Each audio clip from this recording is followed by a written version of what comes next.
Hello and welcome to Board Stupid. My name's Wayne. And I'm Matt. And it is the continuation of our September Spieltacular. Baby. It's our favourite time of year. Yes, it's like Christmas, before Christmas. Absolutely. And this is our new episode. Yeah. We already have a couple online, so if you haven't seen them, we got the must buy and must demo. So this one is going to be slightly different. Yeah. This is our top 5 most anticipated games at Spiel. It's kind of like a mini hype factor. Yeah, it is a mini hype factor. It's hype factor. This is our favorite, most anticipated personal games that we want to go there, see it, touch it, play Feel it. If it's there, I just want it. Yeah. Yeah. So that's this video. And we're going to do our individual top 5s to this one. Yes. So it's even more interesting. And to dig into that, why don't you get hyped with us?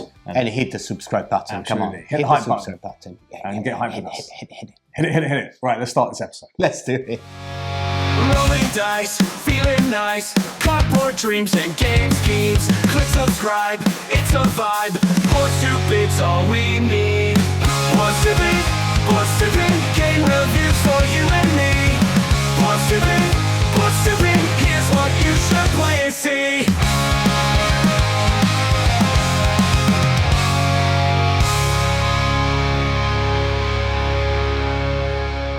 Okay, Wayne, let's start this list. Which one is your first one? First one on this list of 5 amazing games that I'm thrilled to go and check out is House of Fado by Eagle Gryphon Games.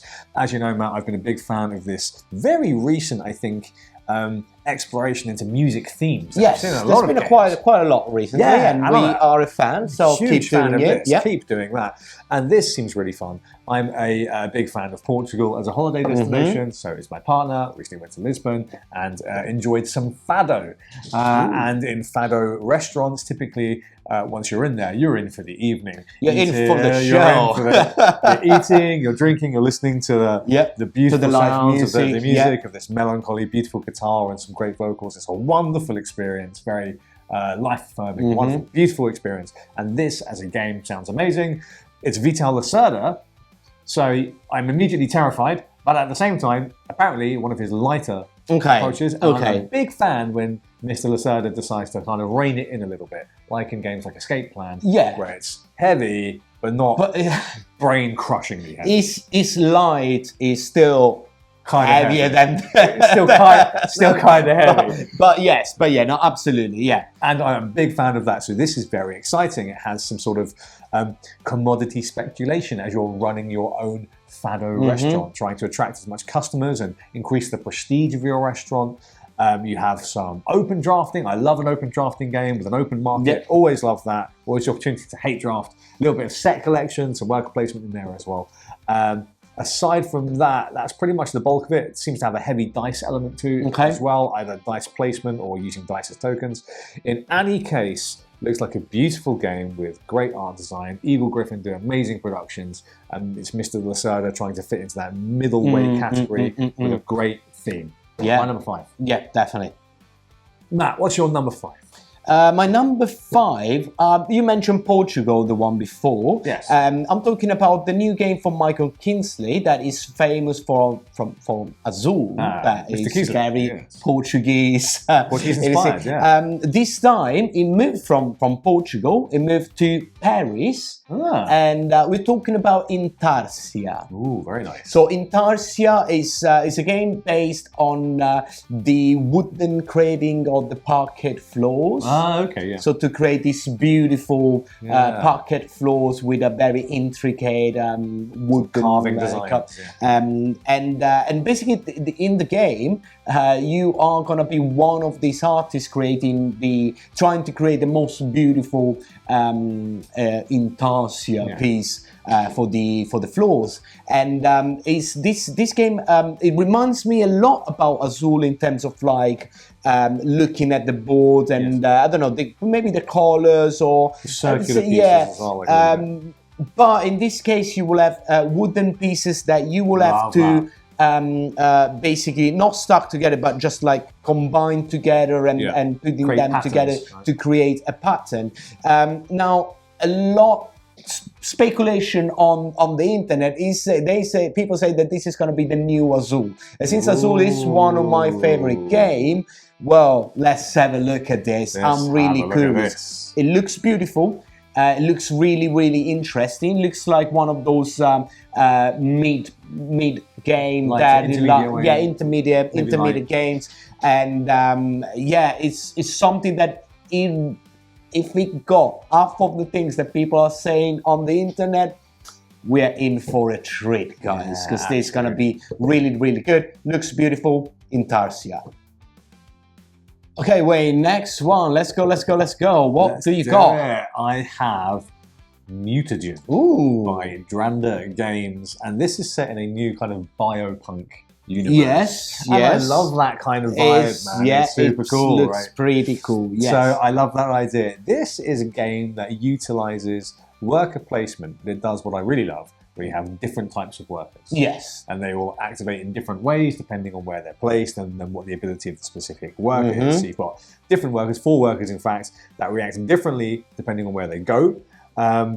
And it's really great. So you place them there, they'll activate an action, but you can also upgrade those workers as well. So there's a location that can transform that worker, and you're going to be doing some set collection over the time as well. You're going to be doing some tile placement as well, so a little bit of tile placing. There is some really interesting stuff going on here, as well as a really interesting art design. The production is fantastic with these great screen printed meeples as well. This just speaks to me. I don't know what it is. I like the vibe of the world and the whole concept of how they're using the workers. Yeah, if it's futuristic, weird, cyberpunky or biopunky, whatever it is. Come in. Yeah, let's do it. So very excited to check out Mutagen. Matt, what's next on your list? Next must be a Cthulhu game, because it's... I don't think we've had one in the list that we've done so far for Spiel. Spieltacular, there hasn't been Cthulhu. It's time for Cthulhu to emerge. This, first time I saw it, I was like, ooh, what a surprise, what it is. And we're talking about Chants for the Old Ones. Chant for the Old Ones. This one came out to me very much of a surprise, and it looks absolutely great. I know nothing about it. Tell me. So it's basically deck construction slash worker placement, where you basically trying to build up a code and try to summon the old one. You mean I can live out my dream of being a cult leader? Amazing, I'm in. So you're basically not, in a lot of games, it's always like trying to beat the cultists before the old ones arrive, trying to punch Cthulhu in the face and kill it or set it on fire. This one, you're actually... on the other side, it's like, hey guys, no, apart from that, it looks absolutely gorgeous. It's got like this cartoony style, but the same way, in a darker way. I can't wait to see this game. It looks absolutely phenomenal with this kind of theme, and being again a deck building and worker placement. Ooh, can't really wait for Chants for the Old One. Sign me up for that cult, mate. I'm here for it. Let's go. Wayne, let's keep going. What do you got for us now? Explorers of Navoria. Oof, all right. This game looks absolutely stunning. I mean, the artwork and the production of it, very beautiful, kind of cutesy, with these great pastel colours as well, really beautiful looking production. And what sounds amazing about this game is it uses like a sort of a bag token pulling nice. Yeah. And you're using those tokens to then build the tableau of cards. So the token will allow you to draft a card. Which will then go into your tableau. Interesting. Yeah. Maybe like creating your engine and your sort of tableau building element there, activating combos, etc. And then later you will use that token as a worker on the board. Oh wow! To then do other effects as well. Okay, interesting. So all these mechanics, they're all integrate with each other. Yeah, nice. Super interesting. So you take an action token from the bag, you draft an adventure card, use that card to help explore the board, build settlements, for example, craft items, all that great stuff, interact with the different races of Navoria. And you can get other benefits as well, some upgrades, and then that whole extra worker placement phase is really interesting to me, especially as the locations will reduce in power the more tokens are placed there. Okay. So it encourages you to explore. Oh, okay, so it's not like you can use the Keep same spot spamming every at the same time. time. Yeah. Okay. So you want to get there Interesting. each place first to get the most out of the area and the most of the benefits. So mechanically, this game sounds fascinating to me. Yeah. Like really interesting. Artwork production looks excellent as well. So this is a must-go see at Spiel for me. Then we will. Then we will go see. So Matt, I thought I couldn't get any more hyped, but then you've still got picks left that I don't know about. Finished. I mean, we're started, rolling really. here. We're We're rolling. Matt, what else have you got to show me that I'm getting excited about? We got the games from Red Mojo, Inferno. Ah, okay. Now, Inferno means hells, and you can start thinking, all right, demons and fighting. It's actually a soul management. Soul management? And I'm talking about management of souls. Okay. So it's a little bit like accountancy and it's still like a work placement games with some movement, action selections and that. But basically, this is the idea of the game. The board is divided in two sections. You got the hell with all the 9 rounds of hells. Circles. The circles of hell. Sorry, I'm not mixed up with Italian and English sometimes. Hey. So you got the 9 rounds of hells, and you got on the top of that, on the top of the board, you got the Florence of the 14th century. Okay. Is when Dante Alighieri, that wrote the Divina Commedia, the Divine Comedy, with Dante's Inferno. Was leading. Right. Okay. So basically, the idea is that in the Inferno phase, you take in your sinners, your souls, back to the circle that it belongs into. Okay. So you're trying to move the souls in a certain way, trying to bring them to the right, where they belong. place. In the Florence part of the game, you can do basically a couple of things. You can either be a good patron for the city. It means that you build buildings, you do relationship with the wealthy families, and all the artists and all that the 14th century life that you can do. Yeah. Or you can bring down sinners in the city. So you try to build all this nice stuff for the city, have the networking, so to actually then point to the sinners, have them executed, come with me, and then send them to hell, where you're gonna send them in the right circle to score points. Love it. That sounds fascinating. It's fascinating. This game was out on Kickstarter, I think, like a year ago. Okay. Now they are ready to present it, actually. So I really want to see where the game is, because the idea sounds amazing. You got this huge board divided with Florence and the hell. The arts is a little bit like more on the horror side, so more like mature. But it sounds absolutely great. And it's not a fighting or dungeon crawling bit. It's literally like a worker placement. It's very much of a Eurogame, but with an amazing theme. So I can't wait to go to hell and see Inferno. I'm coming right with you, bro. Let's go to hell. Okay, Wayne. Yes. This one was on both of our lists, but you're talking about it because you're taking. Because otherwise, it's always me talking about Rome. He can't stop him talking about Rome. Yeah, you go. So what am I talking about? That I'm talking about Rome. I'm talking about Aeterna. Aeterna is the new game by Ares Games, designed by Martin Wallace, rapidly becoming one of my favourite games from Brass, Birmingham. And which is a fabulous game, and for that reason alone, I'm quite excited about this because the production looks interesting as well. But you are essentially taking the role of a Roman, is it gens? What is that? Roman gens? I don't know what you say. That tries to increase their prestige. Is it a family? It's one of the families. One of the families. Okay. Through 3 eras: the Roman Kingdom, the Roman Republic, and then the Roman Empire. You need to increase your influence over the city by supporting conquest of different provinces, ruling over the 7 hills of Rome. Yeah.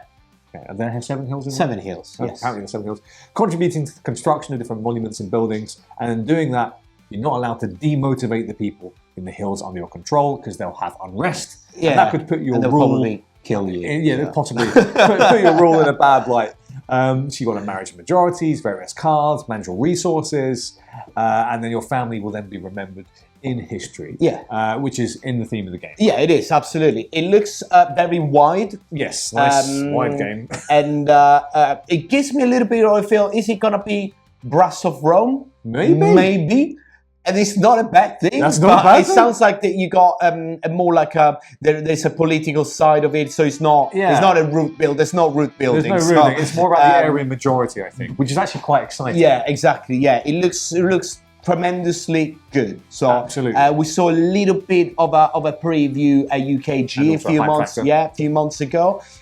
This is, I think, could be a very, very, very good game. This could be excellent. So that's Aeterna. So Matt, let's go to your second to last pick. Yes, and this is a mind bend. Mind melter, mate. Melter. You'd be really You tried to explain this to me earlier. Yes. Now, this is Restart from T-Tomb Game Studio, the same guys that brought us Age of Rome. Not sure if it's in shot, but it's up there. This game is a tactical engine building, and so far it's all good, right? You live in set into this dystopian future. So far, so good. Okay, and basically what you're trying to do is playing is a event-based game, and each card is going to be a different event where you're trying to use yourself, your present self, and your past self. So you as a child. Yeah. So you between the future and the past, you're trying to basically change the sort of the future with information that you got from the future, sending it back to the past to change the future, and then to change it again, creating chain reaction and pattern building on the tableau with the event cards. And these mind boards as well. A lot. That's why I had to put my glasses on, because I was literally like, whoa! No, this game sounds absolutely great. Yeah. You play on 4 different scenarios every time, so you can choose which scenario you want. You got the pandemia one, you got the extinction one, you got Oceana, there are different things. And the beautiful things of the game is that next time that you play, you can replay the same scenario, or you can replay the same scenario with the latest stuff that happened into your last game. Ah, cool. Okay, so no, this it sounds like a mind meld, because you got this big board that it represents your mind, because of course you can't travel back and forwards as many times that you want, because you start going cuckoo. But no, it's absolutely great. We can't wait for this one. I know that we have a little interview set up with the T-Tomb Games. So try this out. I need to play it. I am so excited. Mad. It sounds absolutely mad. It sounds very, very wise. Sounds insane. I can't wait to play it. Absolutely, this one like skyrocket up onto my list. Sounds very exciting. Great. It's very innovative. Yeah. Restart.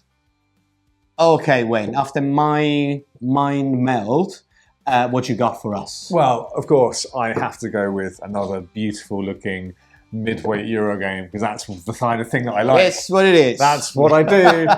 I've got a thing. That's my thing. And I'm going with Endeavour Deep Sea. So this is the same team behind. I mean, it looks pretty good, to be fair. Also behind the team that did Endeavour Age of Sail. So that's already very, very exciting. The production of this game and colour palette behind it, really it's smexy. All of these beautiful dark blues everywhere, this beautiful gradient, this ocean as well. Great pieces in production, lots of wooden bits. And just a phenomenal looking game. It has, a sort of some chaining, some tech trees. I love me a tech tree in games. So that's a tremendous thing. You're basically heading up an independent research institute with the goal of developing sustainable projects and preserving the fragile balance of marine life. Love the theme.